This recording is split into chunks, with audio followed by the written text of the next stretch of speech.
اللہ من الشیطان الرجیم بسم اللہ الرحمن الرحیم وجعلها کلمة باقیة فی عقبہ لعلہم یرجعون، اور وہ یہی بات اپنے پیچھے اپنی اولاد اور عوام میں چھوڑ گئے تاکہ وہ رجوع الی اللہ رہیں۔ یہ سورہ زخرف کی 28ویں آیت ہے۔ اس سے پہلے دو آیتوں میں حضرت ابراہیم علیہ السلام کا واقعہ اجمالاً بیان کیا گیا، اور اس سے پہلے سے دو رکوع سے کفار مکہ سے خطاب چل رہا تھا۔ بیچ میں یہ 3 آیتیں ابراہیم علیہ السلام کے تعلق سے آئی ہیں، اس کے بعد پھر سے کفار مکہ سے خطاب شروع ہو جائے گا۔ آخر یہ 3 آیتیں بیچ میں لانے کا کیا مقصد ہے، اس میں تھوڑا سا غور و فکر کریں تو ہر آیت قرآن کی ایک آیت دوسری آیت سے ربط رکھتی ہے، ایسا ہی بلا وجہ کہ نہیں لایا جاتا ہے۔ کفار مکہ کا سلسلہ، ان سے خطاب کا سلسلہ مسلسل چل رہا ہے، 2 رکوع سے آگے بھی تقریباً 2 رکوع تک چلے گا۔ بیچ میں 3 آیتیں ابراہیم علیہ السلام کی جو لائی گئی، یہ بتانے کے لیے کہ پچھلی آیتوں میں یہ بات چل رہی تھی کہ وہ کفار مکہ اور قریش کے جو لوگ تھے وہ اپنے آباء و اجداد ہی کو سب کچھ مانتے تھے، اور ان کی اتباع کو یہ سمجھتے تھے کہ بس یہی ہمیں کرنے کا ہے۔ تو اس کے تعلق سے انہیں بتایا جا رہا ہے ابراہیم علیہ السلام کے واقعے کا تذکرہ کرتے ہوئے کہ اگر تم آباء و اجداد ہی کی جو ہے اتباع کرنے کی بات کرتے ہو تو پھر تمہارے جد اعلیٰ جو حضرت ابراہیم علیہ السلام ہے، اور جن کے تعلق سے تو تم انہیں بات سمجھتے ہو، اور یہ بڑی جو ہے تم اپنے لیے باعث عزت سمجھتے ہو ان کی نسبت جو ہے اپنے ساتھ لگا لینے کو، تو پھر ان کی پیروی کیوں نہیں کرتے تم؟ وہ کیسے تھے اس کے تعلق سے بتایا جا رہا ہے کہ وہ کبھی بھی جو ہے انہوں نے شرک نہیں کیا، وہ اللہ تعالیٰ کے سچے موحد تھے۔ اور پھر اس آیت میں جو ہے یہ بات بتائی جا رہی ہے کہ انہوں نے صرف توحید پر قائم رہنا ضروری نہیں سمجھا، بلکہ توحید پر قائم رہتے ہوئے اپنی ذات کو اور پھر اپنے اطراف و اکناف کے ماحول کو اور اپنی اولاد کو بھی جو ہے اس کے تعلق سے بتاتے گئے۔ یعنی توحید پر نہ صرف خود قائم رہے بلکہ دوسروں کو بھی جو ہے اس کے بارے میں بتایا، اور اپنی اولادوں کو جو ہے انہوں نے وصیت کی توحید کے تعلق سے۔ یہ ان کا رویہ تھا ابراہیم علیہ السلام کا۔ تو تمہارے یہ آباء و اجداد میں سے ہی ہیں، تم ان کی پیروی کرو اگر پیروی کرنا ہی چاہتے ہو۔ یعنی انہوں نے توحید پر قائم ہی نہیں رہا بلکہ انہوں نے اپنی اولادوں کو بھی جو اس کی وصیت کری۔ چنانچہ یہی وجہ تھی کہ اہل توحید بہت سے جو ہے ایسے اس میں رہے، جب مکہ اور اس کے اطراف و اکناف میں جب نبی صلی اللہ علیہ وسلم کی بعثت ہوئی تو اس وقت بے شمار لوگ تھے جو سلیم الفطرت قسم کے لوگ تھے، جو صدیاں گزر جانے کے بعد بھی ابراہیم علیہ السلام کے دین اور ان کے طریقے پر جو ہے قائم تھے۔ یہی وجہ تھی کہ انہوں نے اپنی اولاد میں اس بات کی وصیت فرمائی تھی۔ اس کے تعلق سے سورہ بقرہ پہلے پارے میں بھی بڑی تفصیل کے ساتھ بات آئی ہے۔ وَوَصَّى بِهَا إِبْرَاهِيمُ بَنِيهِ وَيَعْقُوبُ يَا بَنِيَّ إِنَّ اللَّهَ اصْطَفَىٰ لَكُمُ الدِّينَ فَلَا تَمُوتُنَّ إِلَّا وَأَنْتُمْ مُسْلِمُونَ۔ وصیت کی ابراہیم علیہ السلام اور یعقوب علیہ السلام نے، وَوَصَّى بِهَا إِبْرَاهِيمُ بَنِيهِ وَيَعْقُوبُ، اپنے بیٹوں کو کیا کہ تم جو ہے کس کی عبادت کرو؟ یا بنیہ ان اللہ اصطفیٰ لکم الدین، تم کو اللہ تعالیٰ نے اس دین کے لیے پسند کر لیا ہے، چن لیا ہے۔ یا بنیہ ان اللہ اصطفیٰ لکم الدین فلا تموتن الا وانتم مسلمون، اور ہرگز تم جو ہے تمہیں موت نہ آئے جب تک کہ تم اللہ تعالیٰ کے فرمانبردار اور مطیع ہو جاؤ۔ یہ جو ہے انہوں نے اپنے اولادوں کو بتایا تھا، مرتے وقت پر یہ وصیت کی۔ ام کنتم شہداء اذ حضر یعقوب الموت اذ قال لبنیہ ما تعبدون من بعدی قالوا نعبد الہک و الہ آبائک ابراہیم و اسماعیل و اسحاق الہ واحد ونحن لہ مسلمین۔ اور تفصیل سے جو ہے اللہ تعالیٰ پھر دوسری آیت میں بتا رہے ہیں،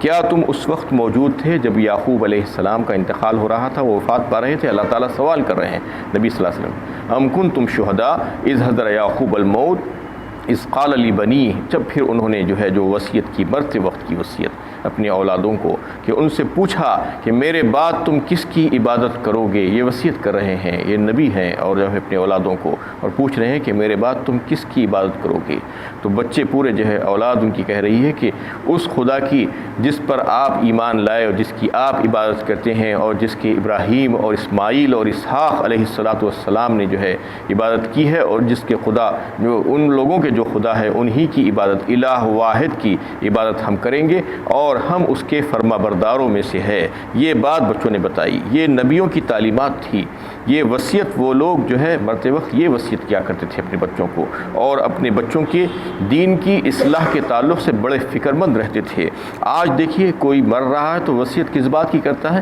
یہ فلاں چیز اس کو دے دو، فلاں چیز اس کو دے دو. صرف دنیا ہی میں دل رہتا ہے، دین کے تعلق سے اور آخرت کی فکر تو رہتی ہی نہیں ہے. انہیں جب تک کہ زندہ ہے اس وقت بھی فکر نہیں کرتے، مرتے وقت بھی فکر نہیں کرتے. مرتے وقت بھی دنیا ہی کو دینا چاہتے ہیں، دنیا کو دے کر چلے جانا چاہتے ہیں، دین کو دے کر جانا نہیں چاہتے ہیں. لیکن انبیاء کرام کا طریقہ ایسا نہیں تھا. اللہ تعالیٰ اس وجہ سے قرآن میں بار بار مختلف انداز میں جو ہے یہ باتیں جو بتاتے ہیں کہ ہماری توجہ اس کی طرف ہو، اور پھر ہم بھی جو ہے انہی کا طریقہ اختیار کرنے والے بن جائیں. یہ چاہتے ہیں اللہ تعالیٰ. اس میں بات بتانا مقصود ہے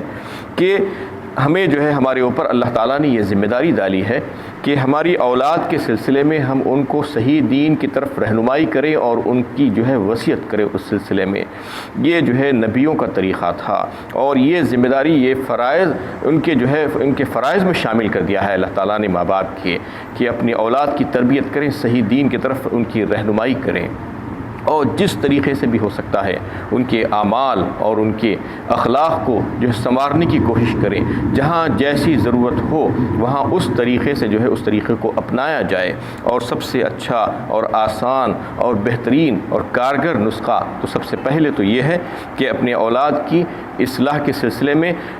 بندہ اللہ تعالیٰ سے دعا مانگے، اللہ تعالیٰ سے دعا کرے کہ ان کی اصلاح کے سلسلے میں. اور جو ہے یہ بات بہت کم دیکھی جاتی ہے. آج قوم جو ہے یہ غفلت کا شکار ہے کہ دعا کے سلسلے میں تو جو ہے بالکل بھول ہی گئے ہیں کہ اولاد کے لیے دعا بھی کرنا ہے، اللہ تعالیٰ سے سب سے پہلے دعا کرنا، کیونکہ دینے والی ذات، ہدایت کی دینے والی ذات جو ہے وہی ہے. چاہے آپ کتنی کوشش کر لیجئے دعا کے بغیر، اللہ تعالیٰ اگر ہدایت سے نہیں نوازیں گے تو ہدایت نہیں مل سکتی. تو سب سے پہلے سب سے آسان ترکیب تو یہ ہے کہ اپنے اللہ سے مانگنا چاہیے کہ یا اللہ میرے بچوں کے لیے جو ہے آپ ہدایت لکھ دیجئے، ان سے دعا مانگنا. اس کے بعد پھر جو ہے اسباب کو جو ہے دنیا میں جو اسباب اختیار کیے جاتے ہیں وہ تمام اسباب کو اختیار کرنا چاہیے اپنے اولاد کی اصلاح کے سلسلے میں. تو سب سے پہلے اس کے بعد دعا کے بعد تو یہ ہونا چاہیے کہ ان کو صحیح تعلیم و تربیت جو ہے دین کے تعلق سے، صحیح عقائد کے بارے میں جو ہے ان کو بتانا چاہیے، اور پھر گھر میں خود عمل کرنا اور گھر کے ماحول کو جو ہے اچھا اور بہترین رکھنے کی کوشش کرنا.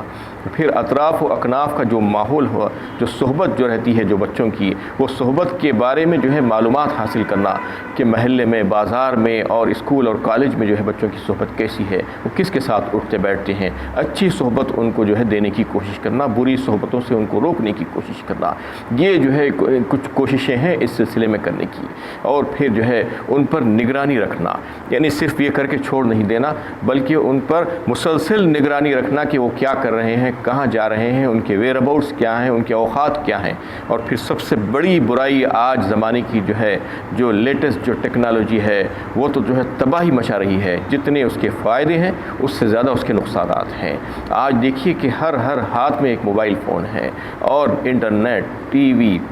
اور نہ جانے کیا کیا چیزیں ہیں، کمپیوٹر ہے. اس کے ذریعے سے اتنی فحاشی اور اتنی بے-حیائی پھیل رہی ہے کہ اس کے بارے میں جو ہے اولاد کے بارے میں جو ہے نظر رکھنا چاہیے. وہ تمام چیزیں اگر آپ ان کو دے رہے ہیں فیسلٹیز، تو معلوم کرنا چاہیے کہ وہ کس کس سے بات کر رہے ہیں. وقتاً فوقتاً آپ کے اوپر یہ ذمہ داری اللہ تعالیٰ ڈالی ہے کہ جو ہے چیک کرتے رہیں کہ وہ کس سے بات کر رہے ہیں، کس کے کالس ان کے پاس آ رہے ہیں، انٹرنیٹ پر کون سی سائٹس پہ وہ جا رہے ہیں اور جا کر جو ہے اس کو دیکھ رہے ہیں. یہ ساری چیزیں جو ہے اس کے بارے میں چیک کرتے رہنا، دیکھنا، ان کی نگرانی کرنا یہ ذمہ داری ہے۔ صرف دعا ہی نہیں کرنا بلکہ دعا بھی کرنا، اس کے بعد ماحول بھی پیدا کرنا، صحبت بھی اچھی اختیار کرنے کے لیے ان کوشش کرنا، گھر کا ماحول بھی اچھا رکھنا، خود بھی اس پر عمل کرنا اور پھر ان کی نگرانی کرتے رہنا۔ تو اس کے بعد ہی جو ہے اچھے کی امید کی جا سکتی ہے، ورنہ آج اتنا بگاڑ معاشرے میں ہو گیا ہے کہ ہر گھر میں دیکھیے کہ بچے کیا کیا کام کر رہے ہیں، آج جو دل میں آیا وہ کر رہے ہیں، اور لوگ رو رہے ہیں، پلا رہے ہیں آج کے بچے بگڑ گئے ہیں۔ بچے بگڑے نہیں تو کیا ہوں گے بتائیے آپ؟ اگر اولاد کے سلسلے میں آپ صحیح رویہ اور صحیح رخ اختیار نہیں کریں گے،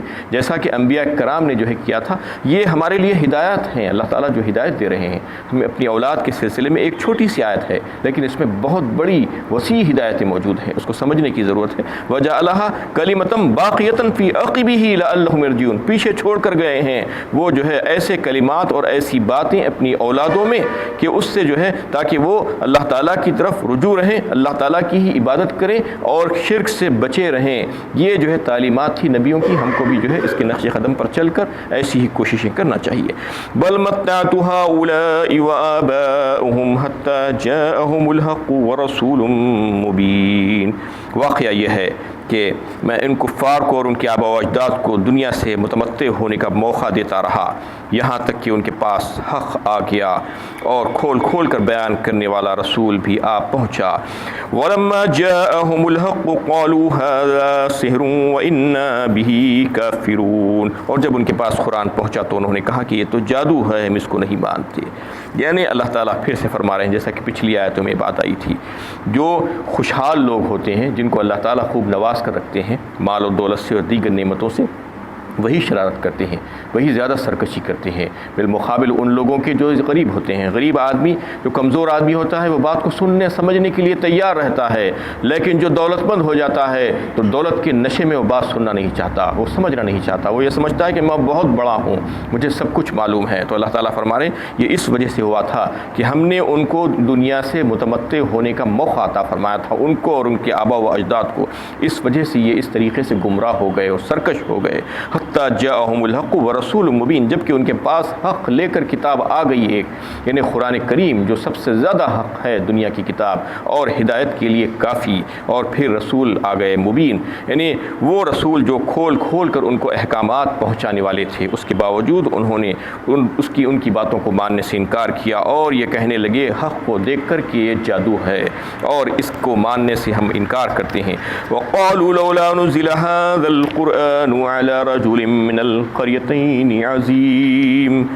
اور انہوں نے کہا یہ قرآن ان دونوں بستیوں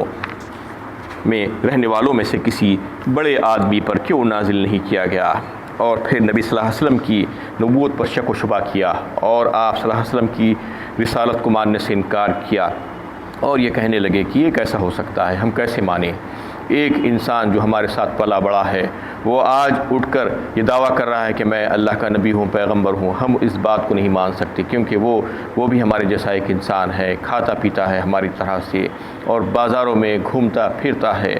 یہ انسان پیغمبر نہیں ہو سکتا، پیغمبر تو کوئی دوسری مخلوق ہونی چاہیے تھی، یہ جو ہے ان کا مطالبہ تھا۔ تو اللہ تعالیٰ نے فرما دیا سب سے پہلے کہ دیکھو شروع سے اب تک جتنے بھی پیغمبر ہم نے بھیجے ہیں وہ سب کے سب انسان ہی تھے، کوئی جو ہے غیر انسان پیغمبر نہیں آیا۔ تم جو ہے پتہ کر لو جاننے والوں سے تو معلوم ہو جائے گا کہ سب کے سب انسان ہی تھے۔ جب ظاہر ہے انسان تھے تو کھاتے پیتے تھے اور بازاروں میں گھومتے پھرتے تھے، تو یہ بات جب ان کو بتا دی گئی تو اس کا تو کوئی جواب نہیں دے سکے، پینترا بدلا اور پینترا بدل کر کہنے لگے کہ ایسا اگر ہے تو پھر یہ جو ہے ان کو کیوں بنایا گیا نبی؟ کوئی دوسروں کو بنایا جاتا جو زبردست جو ہے قوت اور طاقت کے مالک ہوتے، جس کے پاس خوب مال و دولت ہوتا اور جو ہے جس کے پاس باغات ہوتے اور جو ہے جس کے پاس جاہ و منصب ہوتے، تو اس کے سلسلے میں انہوں نے جو ہے کچھ لوگوں کے نام پیش کر دیے۔ مکے اور طائف کے سلسلے میں یہ کہہ رہے ہیں کہ یہ دو بڑے بڑے شہر ہیں، اس میں بڑے بڑے سردار موجود ہیں، ان کو جو ہے کیوں نبی نہیں بنایا گیا؟ ان کے پاس تو بڑی جو ہے